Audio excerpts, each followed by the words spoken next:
Hi friends, ఎలా ఉన్నారు? Welcome to Darbar ప్లస్కు స్వాగతం. ఈనాటి ముఖ్యాంశాల భాగంగా మనం చర్చించబోయే అంశం ట్రంప్. ప్రపంచానికి ట్రంప్ ట్రబుల్, ట్రంప్ సమస్యగా మారారు. ప్రపంచంలోని 70 దేశాలకు ట్రంప్తో సమస్య వచ్చి పడింది. ట్రంప్ వచ్చినప్పటి నుంచి ఏకంగా ఇతర దేశాలపై దాడి చేయడం తప్ప మరొకటి చేసేది లేదు. నేరుగా దాడి కొన్ని దేశాలపై చేస్తే మరి వాణిజ్యపరంగా దాడి 70 దేశాలపై చేశారు. అందులో భారతదేశం కూడా ఉంది. ఈనాటి వరకు భారతదేశం అంటే India is my friend, I love India, I love India, I love India, respect India, faithful India, loyal India అని మాటలు చెప్పేటువంటి ట్రంప్ ఎప్పుడు మాత్రం తనదైన శైలిలో మొతేరా సాక్షిగా మోత మోగిస్తున్నాడు. ఈ మొతేరా అంటే ఏమి అనేది సందేహం మీది కదా. మొతేరా అంటే మరేదో కాదు, మన ప్రధాని గుజరాత్లో నిర్మించినటువంటి స్టేడియం పేరే మోతేరా స్టేడియం. ప్రపంచంలో అతిపెద్ద స్టేడియం ఇది మోతేరా. మోతేరా విషయం ఇప్పుడు ఎందుకు వచ్చిందంటే, మరి 2019లో మోడీ అమెరికా వెళ్ళినప్పుడు ఈ యొక్క ట్రంప్ గారు ఘన స్వాగతం పలికి హౌడీ మోడీ, హౌడీ మోడీ అనే కార్యక్రమాన్ని వైభవంగా నిర్వహించారు. మరి అమెరికా విధుల సాక్షిగా ఘన స్వాగతం పలికితో మన ప్రధాని గారికి జేజేలు పలికారు ట్రంప్. మరి దోస్త్ మేరా దోస్త్, తూ హై మేరా జాన్ అని చెప్పుకున్నటువంటి ఈ ఇద్దరు అంటే మోడీ అండ్ ట్రంప్, మరి నాకు నువ్వు నీకు నేను అని చెప్పుకున్నాం కదా. మరి అందుకు కాబట్టి మరి మీ ఊరికి వస్తే ఘన స్వాగతం పలికావు, ఆ ఊరికి వస్తే నేను కూడా అదే ఘన స్వాగతం పలకరా అనుకున్నాము మోడీ. తక్షణమే మరి 2020 మార్చి 24, 20 తేదీల్లో భారత్లో పర్యటించారు అప్పటి ట్రంప్ అమెరికా అధ్యక్షుడు, ఇప్పటి ట్రంప్ అమెరికా అధ్యక్షుడు. మరి అప్పుడు మన దేశానికి వచ్చినటువంటి ట్రంప్కు ఘన స్వాగతం ఏర్పాటు చేసి నమస్తే ట్రంప్ పేరుతో దాదాపుగా 15 రోజుల ముందుగానే ఈ యొక్క ప్రచార కార్యక్రమాన్ని విజృంభంగా చేశారు ప్రభుత్వ పెద్దలు. గుజరాత్ సాక్షిగా, మోతేరా స్టేడియం సాక్షిగా ఈ కార్యక్రమం జరిగింది. మరి మోడీ తన యొక్క సత్తాను, తన యొక్క అధినేతను ఎలాంటి పరిస్థితుల్లో అయినా సరే మరి తమ వైపు తిప్పాలనే ప్రయత్నంలో భాగంగా మోతేరా స్టేడియం సాక్షిగా సుమారు 1,00,000 మందిని అక్కడికి చేర్పించి మరి సమావేశాన్ని ఏర్పాటు చేశారు. నమస్తే ట్రంప్, నమస్తే ట్రంప్ అనే పేరుతో మోతేరా స్టేడియం మారు మోగిపోయింది. మరోవైపు హౌడీ మోడీ పేరుతో కూడా ఈ యొక్క కార్యక్రమంలో విజయవంతంగా ఘనంగా నిర్వహించారు. అదే సమయంలో మరి భారతదేశానికి వచ్చినటువంటి ఈ యొక్క ట్రంప్ మరి జాతిపిత మహాత్మా గాంధీ సబర్మతి ఆశ్రమాన్ని కూడా సందర్శించి ఆయన చిత్రపటానికి పూలమాల వేసి నివాళులు కూడా అర్పించాడు. అంతేకాదు మరి ప్రపంచ వింతల్లో ఒకటైనటువంటి తాజ్మహల్, మొఘల్ చక్రవర్తిలో నిర్మించినటువంటి తాజ్మహల్ను సైతం సందర్శించి ఇక ట్రంప్ దంపతులు తమదైన శైలిలో అక్కడ ఒక స్టైల్లో ఫోటోలు కూడా తీసుకుని తమ జ్ఞాపకార్థంగా తీసుకుని వెళ్ళిపోయారు. మరి అసలు 2020 మార్చి 24, 20 తేదీలో మరి భారతదేశానికి ట్రంప్ రాక యొక్క ముఖ్య ఉద్దేశము భారతదేశం అమెరికా మధ్య మంచి సంబంధాలు, వాణిజ్యపరమైన సంబంధాలు, బలమైనటువంటి స్నేహభావం ఏర్పడే ఉద్దేశంతో ఈ యొక్క కార్యక్రమాన్ని ఏర్పాటు చేశారు. అందుకే నమస్తే ట్రంప్ అప్పట్లో పెద్ద ట్రెండ్ సెట్టర్గా నిలిచింది.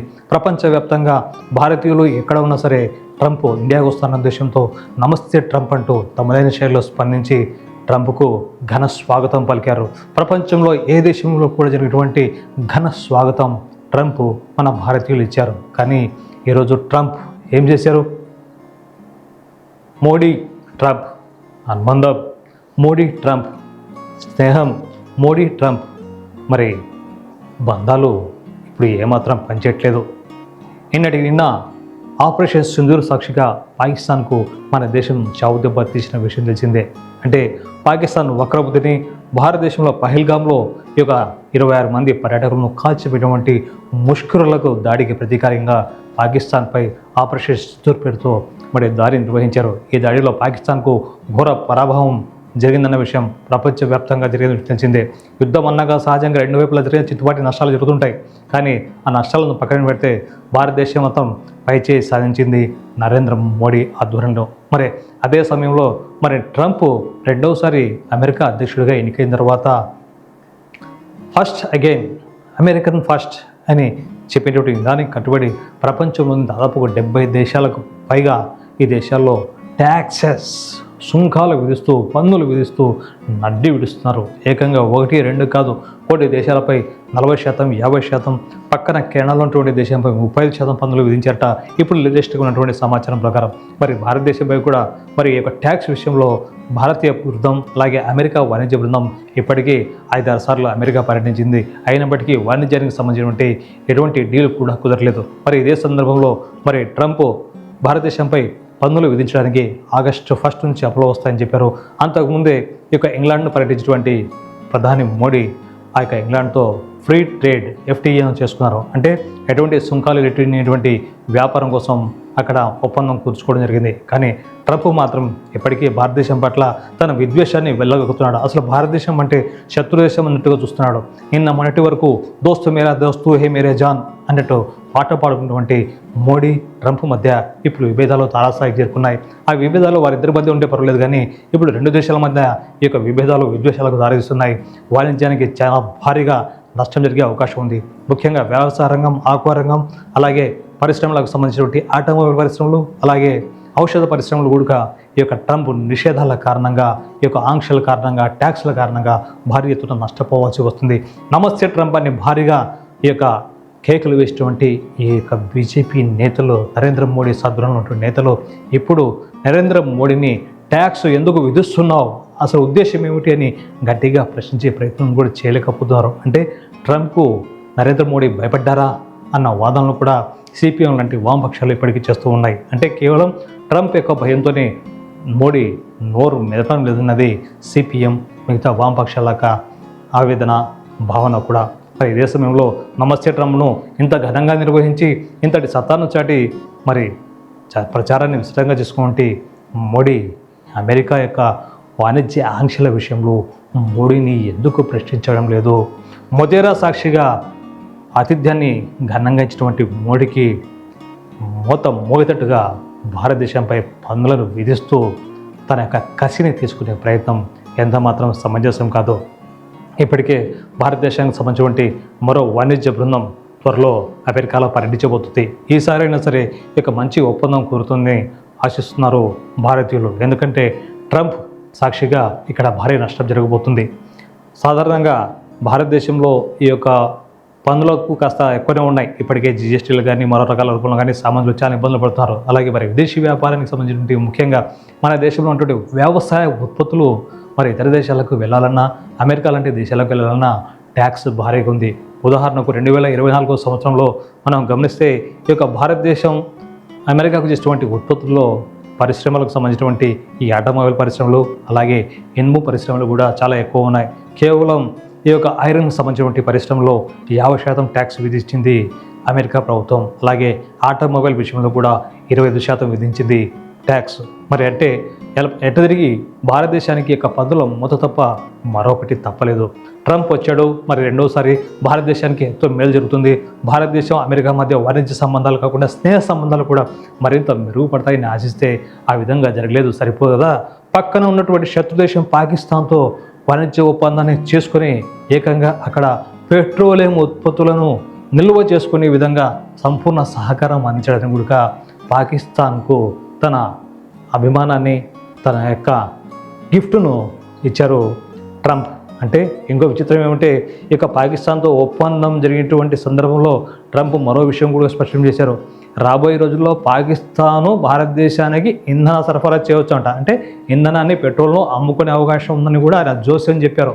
మరి నిజంగా ఈ జోస్యం జోక్ కాకపోతే మరేంటి? పాకిస్తాన్ని అక్కడ ఆర్థిక పరిస్థితులు సక్రమంగా లేవు. వరదలు వస్తే మనుషులు కాపాడుకునే పరిస్థితి లేదు. మనం చూస్తున్నాం మీడియా సాక్షిగా ఎంతోమంది జనాలు ఈ యొక్క వరదలు వచ్చి మధ్యలో కొట్టుకుపోయారు. సహాయం చేయాలి మొర్రు అనే దేవుడిని వేడుకున్న కనీసం అక్కడి ప్రభుత్వాలు స్పందించలేదు. అందరూ చూస్తుండగానే 10ల సంఖ్యలో కుటుంబం ఈ యొక్క వరదల్లో కొట్టుకుపోయింది. మరి అలాంటి దేశానికి తమ వంతు సహకారం అందిస్తుంటే ట్రంప్ మన భారతదేశానికి మాత్రం చుక్కలు చూపించే ప్రయత్నం చేయడం ఎంత మాత్రం సమంజసం కాదంటారు ఆర్థిక నిపుణుల్లో. ట్యాక్స్ పరంగా ప్రపంచంలో ఏ దేశానికి లేనటువంటి నిబంధనలు అమెరికా భారతదేశానికి పెడుతుంది.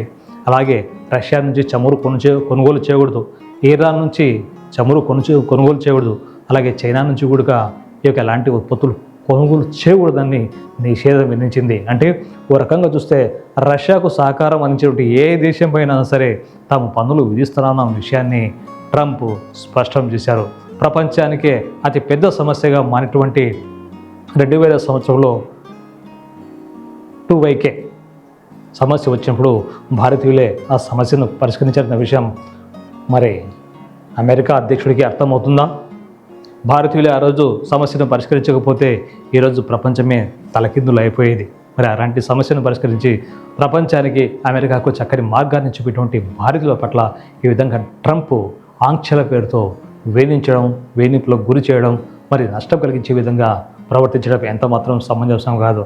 ట్రంప్ తన అక్కసు ఏమైనా ఉంటే పక్కనటువంటి ఇతర దేశాలపై తీర్చుకోవచ్చు, అలాగే ఇంకా ఏదైనా చేసుకోవచ్చు. మరి భారతదేశంపై ఆంక్షలు విధించడానికి తహతలాంటి ట్రంప్ మరి అక్కడ నరమేధాన్ని సాగిస్తున్నటువంటి ఇజ్రాయెల్పై ట్రంప్ ట్యాక్సులు విధించే దమ్ము ధైర్యం చేస్తారా?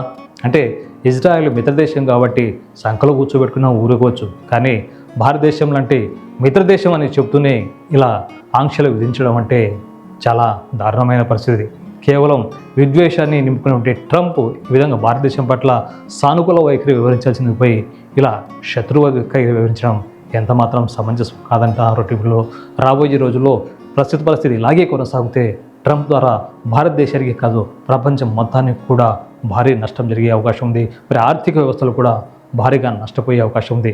ఇప్పటికే ట్రంప్ చాలా నోటు ద్వారా ఈ యొక్క భారత ఆర్థిక వ్యవస్థపై అనవసర వ్యాఖ్యలు కూడా చేసిన విషయం తెలిసిందే. మరి ఇదే విషయాన్ని స్పష్టం చేస్తూ ఆర్థిక నిపుణులు సైతం భారతదేశ ఆర్థిక పరిస్థితిని గత 5-10 ఏళ్లలో గమనిస్తే చూసిన అంచనాల కంటే, అంటే మనకు ఈ యొక్క పేపర్లలో చూపేటువంటి ఈ అంచనాల కంటే వాస్తవ పరిస్థితి మాత్రం అందుకు విరుద్ధంగా ఉందన్న విషయాన్ని ట్రంప్ వ్యాఖ్యలు స్పష్టం చేస్తున్నాయి. ఏదేదేమి ట్రంప్ ఈ విధంగా ఆంక్షలు విధించడం, పన్నులు విధించడం సరి కాదు. అదే విషయంలో ఈ యొక్క భారత ఆర్థిక వ్యవస్థలో జోక్యం చేసుకోవడం కూడా ఎంత మాత్రం సమంజసం కాదు. మరి అలాగే నిజంగా భారతదేశం అభివృద్ధి చెంది 4వ స్థానంలో ఉందని ఈ యొక్క భజన చేస్తున్నటువంటి ఈ యొక్క భజన పరులు తిరిగి అమెరికాపైనే ఎందుకు ఆంక్షలు విధించకూడదు? అమెరికా ఆంక్షలు విధిస్తుంటే భారత ప్రభుత్వం ఎందుకు నోరు మెదపట్లేదు? మరి భారత ప్రభుత్వం ఇటీవల ప్రకటన చేసింది, ట్రంప్ వేసినటువంటి ఈ యొక్క సుంకాలకు వ్యతిరేకంగా ఎలాంటి ప్రతీకార చర్యలు ఉండబోవని.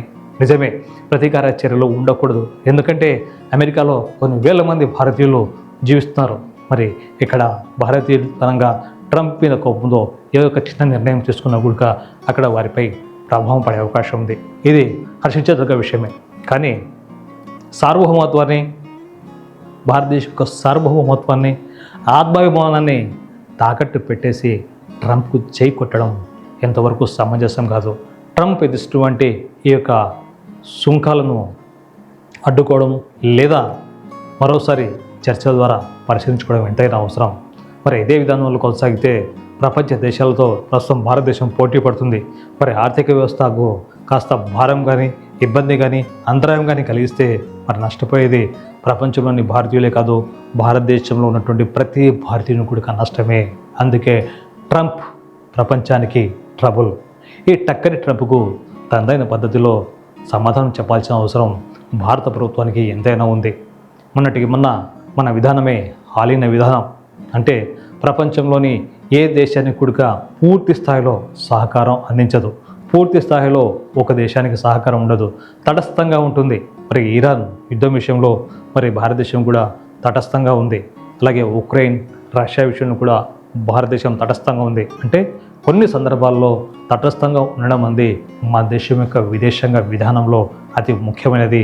దానికి పునాదులు వేసింది దివంగత పండిత నెహ్రూ, జవహర్లాల్ నెహ్రూ. మరి అదే విధానం కొనసాగించి మొన్నటి వరకు, అంటే బీజేపీ ప్రభుత్వం అధికారంలో రాకముందు అదే విధానం కొనసాగిస్తూ అన్ని దేశాలతో తత్సంబంధాలు నెరవేర్చింది భారతదేశం. కానీ ఇప్పుడు మాత్రం మోడీ ప్రభుత్వం ఈ యొక్క ట్రంప్కు ఈ యొక్క భారతదేశం యొక్క సార్వభౌమత్వాన్ని ఈ యొక్క కాళ్ళ కింద పెట్టేసి దండం పెట్టుకునే ప్రయత్నం చేస్తుంది. నమస్తే ట్రంప్ అని చెప్పి గట్టిగా ఆహ్వానించినటువంటి ఈ యొక్క మోడీ ప్రభుత్వం ఈ యొక్క ట్యాక్స్ విషయంలో కూడా గుడ్ బాయ్ మోడీ అని ఎందుకు చెప్పలేకపోతుంది? ఆ ధైర్యం ఎందుకు చెప్పలేకపోతుంది? ఆ ధైర్యం ఎందుకు చేయలేకపోతుంది? ఏమంటే జూలు విలుస్తామంటారు. ఎక్కడ జూలు విల్చటి? జూలు విదిలించాలి. జూలు విదిలిస్తే పక్క దేశాలు సైతం భయపడాలి. శత్రు దేశాలు అటు చైనా ఇటు పాకిస్తాన్ రెండూ ఉన్నాయి. ఆ రెండు దేశాలు కూడా వణికించే విధంగా మన విధానాలు ఉండాలి తప్ప ట్రంప్ లాంటి తుంటరోడికి జై కొట్టవలసిన అవసరం ఎంత మాత్రం లేదు. భారతీయులు ఎక్కడైనా సరే తమ స్వాభిమానంతో సొంత సాంకేతిక పరిజ్ఞానంతో మరి ఈరోజు తలెత్తుకునే పరిస్థితి ఏర్పడింది. మరి ఇలాంటి పరిస్థితుల్లో ట్రంప్ యొక్క ఉద్దేశాలను దురుద్దేశాలను ప్రజలకు చెప్పేసి తమ యొక్క నూతన విధానం లేదా నూతన పద్ధతుల్లో ఈ యొక్క సమస్యను పరిష్కరించుకోవాల్సిన అవసరం ఎంతైనా ఉంది. ట్రంప్ త్వరలోనే భారతదేశానికి మంచి శుభవార్త చెప్తామని అంటున్నారు. కానీ ఇప్పటికే ట్రంప్ కావాల్సినంత చేశారు. మోతేరా సాక్షిగా పన్నుల మూత మోగించాడు. ఈ యొక్క పన్నుల మూత మోగించినటువంటి ట్రంప్కు మరి భారతదేశం తనదైన శైలిలో సమాధానం చెప్పాల్సి ఉంది. ఎందుకంటే భారతదేశానికి సంబంధించినటువంటి ఎన్నో రకాల ఉత్పత్తులు ఎగుమతులు ఉన్నాయి. అలాగే అమెరికా నుంచి కూడా దిగుమతులు ఉన్నాయి. అంటే భారతదేశం నుంచి చేసినటువంటి ఎగుమతుల కంటే అమెరికా నుంచి దిగుమతులు చాలా తక్కువ. అందుకబట్టి ట్రంప్ ఆంక్షల వలన ప్రస్తుతానికి తాత్కాలికంగా పెద్దగా నష్టం జరగకపోవచ్చు. కానీ రాబోయే రోజుల్లో ఈ నష్టం పెరగకుండా చేసుకునే అవకాశం మాత్రం మన భారత ప్రభుత్వ పెద్దల్లో ఉంది. ట్రంప్కు షాక్ ఇచ్చే అవకాశం కూడా మన పెద్దలకు ఉంది. మరి ట్రంప్కు మోడీ సర్కార్ షాక్ ఇస్తుందా లేక జీ హుజూర్ అంటూ తల వంచుతుందా? చూద్దాం ఏం జరుగుతుందో.